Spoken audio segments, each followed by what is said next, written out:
cute, cute. So pretty. Just love looking at this little leaf. Hey, welcome back to my channel. My name is Brooke. Thank you for watching. If you haven't, follow me on Instagram and Pinterest. I'm always on Pinterest pinning fun plant items and things and inspiration.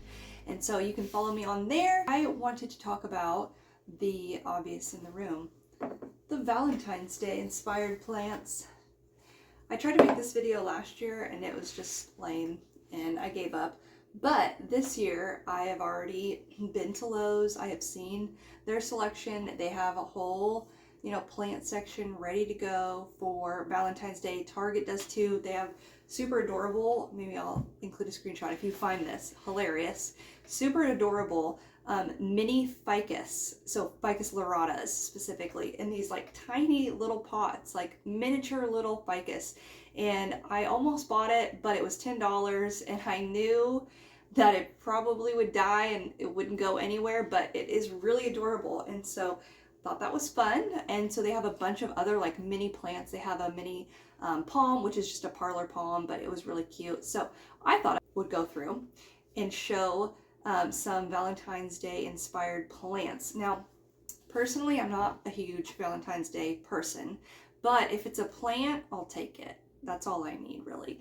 And bonus, a lot of these plants that I'm going to show actually flower, and so it's kind of like a double win. To start off, I thought I would go the most obvious plant.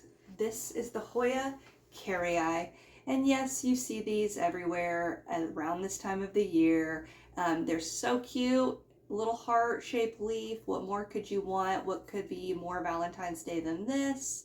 But I will tell you, see these little guys in the store and they are so cute and they are really fun. But the thing about them is they're most likely not going to grow or do anything other than this. So most of these plants are pulled from the actual like full HOYA KERRII and planted as a single sprout. You can see this. But there is no node underneath the soil here. And so this will just forever grow as a single heart-shaped leaf, which again is adorable and really cute. I've had this guy for quite a few years now, and so he's living, but they're not going to do anything else other than this. Now you can go to a plant store. I just recently went to a plant store and they had beautiful hanging baskets of these guys. So you could always get one of those and they will grow more heart-shaped leaves all the way down. But if you see this guy in store and you're expecting it to become a trailing HOYA, it's not going to be. It's just going to stay in this little spot or this little pot. But it is like #1 most adorable Valentine's Day plant. Number 2, which is another obvious plant, is the chain of hearts. This one is my variegated chain of hearts, and I really do love this plant. And I should also add, this will flower if you get the larger pot. This will also flower if you give it its correct liking and environment. I had a just regular chain of hearts and it bloomed constantly. It was sitting in a west facing window. It got direct sunlight, so sunlight all day, and really loved its life, and it bloomed for me. They were just like the tiniest little blooms, but they will bloom, so you got some flowers in there as well as for your Valentine's Day gift. But this is a chain of hearts, so it's pink variegation. And it's so pretty, and they are really easy to care for. I just water once the soil is completely dry. They can take high light, so I have mine sitting under a grow light, directly under a grow light. It is seeing some sun stress, but it's just getting more pink, and I think that is just fine. Very easy to care for, is drought tolerant, likes high light though. So both of these like very high light in order for them to grow properly. Again, this is not going to grow anything other than this, but this guy will trail off. He's already trailed a lot. I've just got him wound up in the pot. But yeah, so pretty. And I know in my last video I said I hate string of things, but string of hearts is one of the only string ofs that I actually like to look at and think are pretty. Otherwise, they just kind of freak me out a little bit. Just a personal preference, but super pretty. Number 3 on my Valentine's Day inspired list is also pretty obvious, It is the Philodendron Pink Princess. Now this guy is a cutting from my mother plant, and you can see that it's finally starting to push out so much new growth and slowly getting that pink variegation that is so makes it so, you know, unique and beautiful. But super pretty plant. No, these will not always be pink, and no, they will not always like grow pink leaves. This is an unstable variegation, and so you never know what you're going to get. But I always tell people, if you are wanting to get more pink in your pink princess and it's pushing out green leaves, cut it back, and then hopefully you will see some new pink growth. That's what I did here. I cut it back because it was growing all green leaves, as you can see right there. And so I cut it, and now it's growing out this beautiful little pink leaf. And I do have this sitting in an east facing window. I have one sitting, or three of them sitting under a grow light, and I have one sitting in a southwest window. And all of them currently do have really good variegation, but I think it's because they're getting the correct light, and I have cut them back recently, and so they have started pushing that out. But it is a great Valentine's Day plant. I know that these are coming to all the big box stores. I've seen so many people finding them in their Walmarts, so that's fun. And yeah, pretty pink Valentine's plant. Another one that I don't have that I love so much, and actually had it last year, and then I was trying to figure out, I was actually looking for it for this video, and then I realized, yeah, it died. I don't know what happened to it, but it was a red Maranta. And so Marantas, oh gosh, I don't even have one in here. Where did it go? It's a Maranta. I'll post a video. I'll put a video or a picture of it here. But it's a red Maranta, red and, well, it's really maroon Maranta, but very pretty leaves, somewhat velvety, but not like so much. They're just thicker leaf texture. They are one of the easier prayer plants to take care of.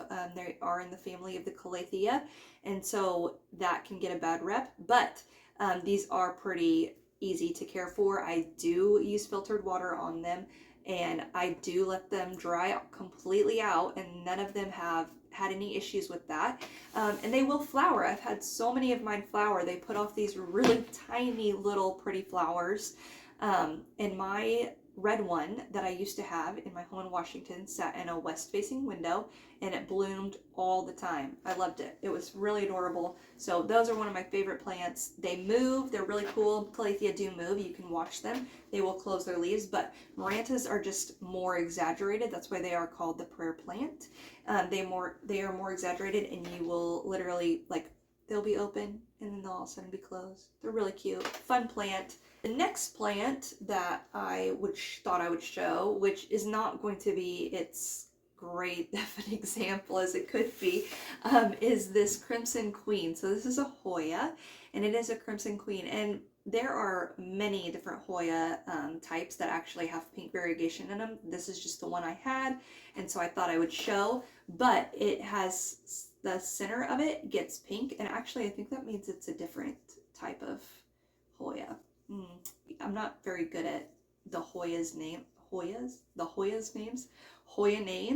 because there are so many of them, and they all, you know, most people will tell me who don't know plants that they all kind of look the same, and I will admit Hoyas are one of those genuses that kind of all look the same to me, and so they are more difficult for me to identify. But I actually think this is a different plant than a Crimson Queen. Anyways, but whatever this pretty Hoya is, it gets pink on the inner leaf area.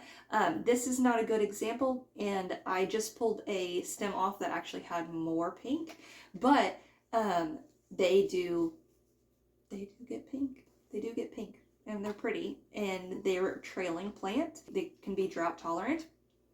They don't love low light. They really like and prefer a highlight. That's why this one isn't as great on its variegation as it could be, is because I'm not giving it what it should be.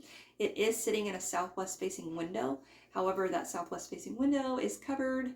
I've talked about it plenty of times before, but it is covered, so it doesn't get direct light like it would like.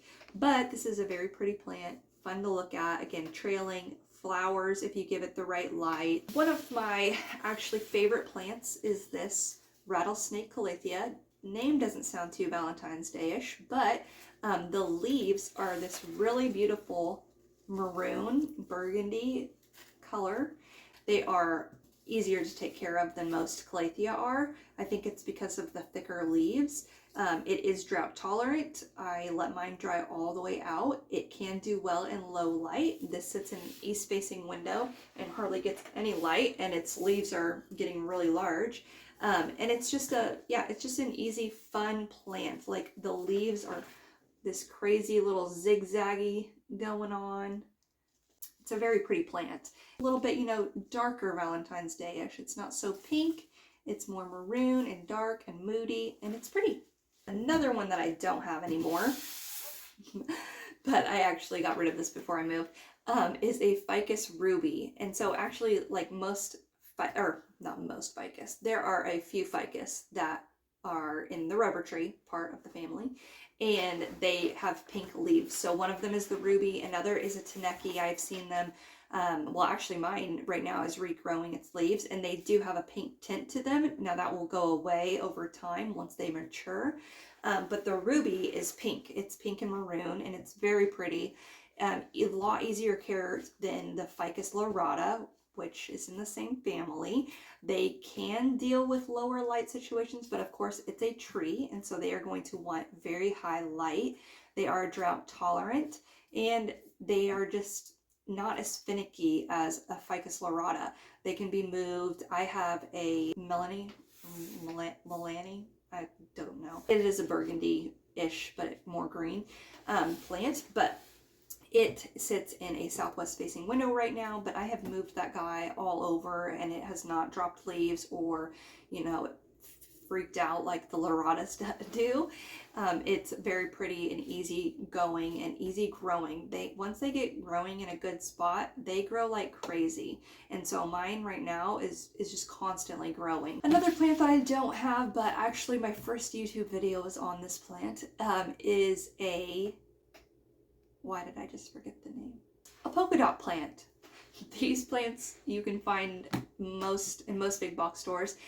They usually come really little, and they kind of look like Fittonia, but they're not. I wonder if they're in the same family. I don't really know, but they come in an array of colors, and specifically you will find them most pink. And so they are very pink and white and pretty and such easy growers. Like, you can't kill this plant. I guarantee you, if I gave this to my sister, she'd kill it, but it would come back, because that's how easy they are. So in my first YouTube video, if you haven't seen it, I showed how you propagate it, because it's so easy. Like, I would constantly be just chopping it down, and it would be regrowing. It's like a weed. It has to be a weed. It roots really well in water, and so they make a fun plant for those maybe who don't know how to care for plants that well. Like, if you kill this guy, just chop it off, it will come back.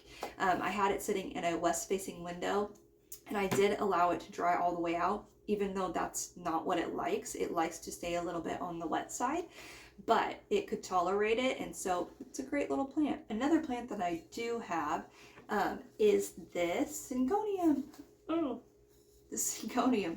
This is a confetti Syngonium. They have just a regular old pink Syngonium that I have seen at Lowe's and Home Depot. I'm trying to share plants that I see in, you know, your big box stores. So this I have not seen in the big box store. This is from a plant shop, but they do sell an all pink version that I used to have, and it was so pretty. But the leaves on this are just so cool. They're it's called an arrowhead vine too. That's its nickname, because it is a vining plant. So it will trail and become this like beautiful cascading plant, just like a philodendron or a pothos. So really fun pink plant that is also easy care for. So I let this guy dry all the way out. This sits probably 8 feet back from a southwest facing window, and it's growing so well. It's put out all of this new little trail right here, so it's fun to watch grow. You could also trail this up a post or you know, a trellis or something like that. I would really love it, and its leaves would get even larger. So very easy to care for, chill plant. I have a few of these Syngonium types. The last ones on my list, I kind of don't have any of these. Let's go through them. Another one is a Tradescantia. Yep, Tradescantia, yes. I never owned one of these, but I see them all the time in big box stores. They come in a bunch of different colors, kind of like the polka dot plant. So they come in purple, I've seen them, pink, green. They're a really pretty plant. I think maybe they trail, because I have seen people have them in hanging baskets and trailing down. So maybe they do trail. But very pretty pink plant. I don't know the care for it, so you'll have to look that one up yourself. Another plant that I have, again, never owned, but I've always seen, is the aglaonemas. And so those are Chinese evergreens, but they are, again, widely found in big box stores. They are very pretty. I really like the way that they look. I don't know why. I have never owned one. I don't really have like a upright plant collection. Most of the plants that I own are trailing or trees. That's pretty much it. And so the aglaonema is an upright plant. I know that they do bloom, and I know that they come in a bunch of different variegations, and that people like them because they are a relatively easy care for plant. I would assume they're probably like a peace lily, which I do own, a peace lily domino. That I really love, and it is very easy to care for. So I assume it's like that. I don't really know, but they have a really pretty pink version where the like outer edges of the leaf are pink, and then the inside is like this really pretty yellow color. So very Valentine's Day. Next one is in the family of a Syngonium. It is a caladium, and so these I have seen for mainly outdoor use. And gardening. All of these plants, they came from the outdoors. They didn't grow indoors.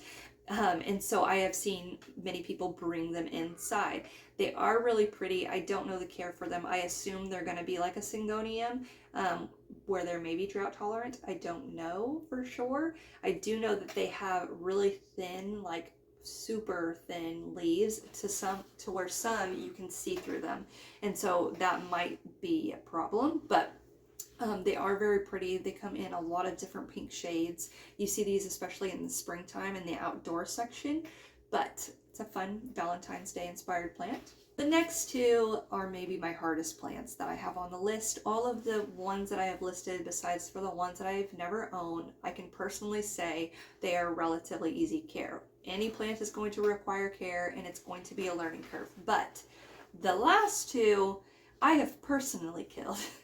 One of them being multiple times. However, it still makes the list. 13th on the list, if anyone's keeping track. I should have mentioned that. These were 14 Valentine's Day inspired plants. So, the 13th on the list is a Triostar. Yes, it's a Stromanthe, and yes, that's in the Calathea family, and yes, I have killed it 3 times. But no matter what, it is beautiful. I love this plant. I wish I could take care of it. I have tried so many times, but it just dies. What throws me about the care is the leaves on it are very similar to the rattlesnake Calathea.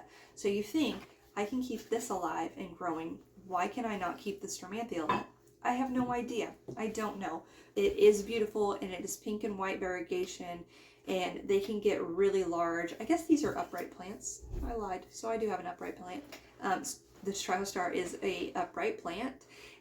Very beautiful. I have seen this many times in Lowe's, and I always want to get it, but I never do, because if I have killed it from a grower, I know I'm going to kill it from buying it from Lowe's. Maybe that's not true. Usually, if you buy your plants from a big box store, they're not always in the greatest stage or care.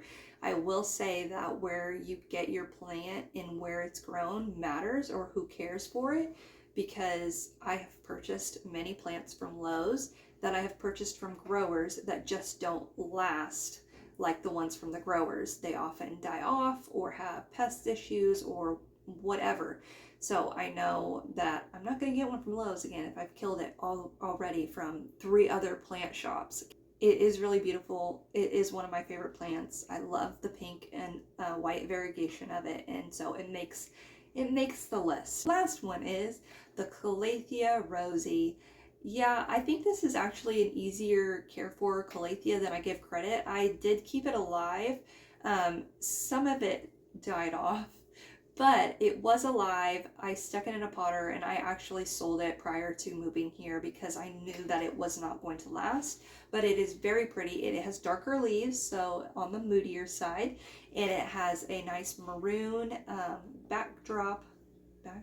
Has a nice maroon leaf with like little pink stripes. It's not a pinstripe. I'm not even gonna go there with that one. It has like very round leaves, and it has pink around the leaves. It's a very pretty plant that is definitely Valentine's Day inspired, but it is a Calathea, so it could possibly die after you give it to somebody. So maybe that's not the best Valentine's Day gift, but it makes the list. So there you go. Another one, while I'm sitting here just looking at my plant. I did a video forever ago. It was like on Pinterest, shiny shimmering wonder plants. And so this one makes the shiny part. And you know, who doesn't like shiny things for Valentine's Day? And it's kind of velvety. No, it's not kind of velvety. It is velvety.